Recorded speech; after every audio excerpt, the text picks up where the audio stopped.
जय माता दी। आज है छठी नवरात्रि और 75 डे चैलेंज का मेरा आज छठा दिन है और आज ही मेरे बेटे का जन्मदिन है। माता रानी की कृपा और माता रानी का आशीर्वाद मेरे बेटे पर हमेशा बनी रहे, यही कामना करती हूँ। और हमने रात को 2 बजे उसको सरप्राइज़ दिया, उसका केक काटा, सेलिब्रेशन किया और फिर सवेरे हमने नहा धो के मैंने सबसे पहले गणेश जी के लिए मोदक बनाए और ये सूजी में मैंने थोड़ा-सा दही और मोयम और सब कुछ बैटर को अच्छे से फेंट के तैयार किया था। 1-2 घंटा रख दिया था और हस्बैंड जी भी उठ गए थे। फिर उनको मैंने गरमा-गरम चाय दी और मैंने रात से ही माँस उड़द भिगा दिए थे। मैंने सोचा थोड़े बड़े भी बनाऊँगी और धूप में बैठ के फिर मैंने गरमा-गरम चाय ली। ज़्यादा टाइम तो हुआ नहीं, लेकिन थोड़ा बहुत जितना भी देर मैं आज धूप में बैठी, थोड़ी देर काम-वाम करा, सब कुछ नाश्ता भी बना रही थी एक तरफ से। फिर मैंने फटाफट बनाए मोदक और सबसे पहले मैंने भगवान जी के लिए भोग लगाया, माता रानी को, और बड़े भी बनाए क्योंकि अब हरेला आने वाला है तो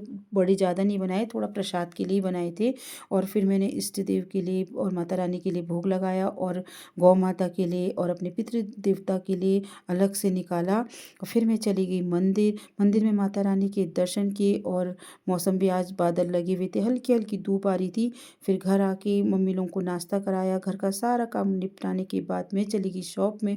शॉप में आज मेरी आई थी मलिता से दोस्त, वो जा रही थी हनुमानगढ़।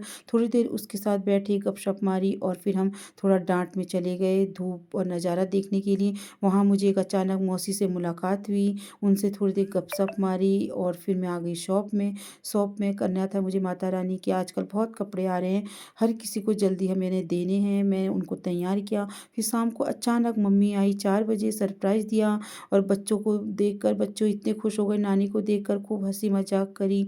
और मम्मी ने फिर मेरे बेटे को टीका पिठियाँ लगाया और आशीर्वाद दिया और आरती करी। मेरी सासू माँ ने तो सुबह ही बेटे को पिठियाँ लगा दिया था और टीका और गिफ्ट भी दे दिया था। फिर शाम हो गई थी, हमने डिनर भी सारा घर में बनाने के बाद हम चले गए आज हनुमानगढ़। मम्मी और मेरा बेटा, मेरे हस्बैंड जी भी आए थे। वहाँ हमने 1-2 घंटा बैठे, राम नाम का जाप किया, बहुत ही बढ़िया लगा। फिर शाम को हमको आयुष ने छोड़ा क्योंकि हम लोग हो गए थे ज़्यादा, तो आयुष ने कहा मैं छोड़ दूँगा। तो थैंक यू फॉर वॉचिंग। इस वीडियो को इतना ही रखते हैं। Bye, take care.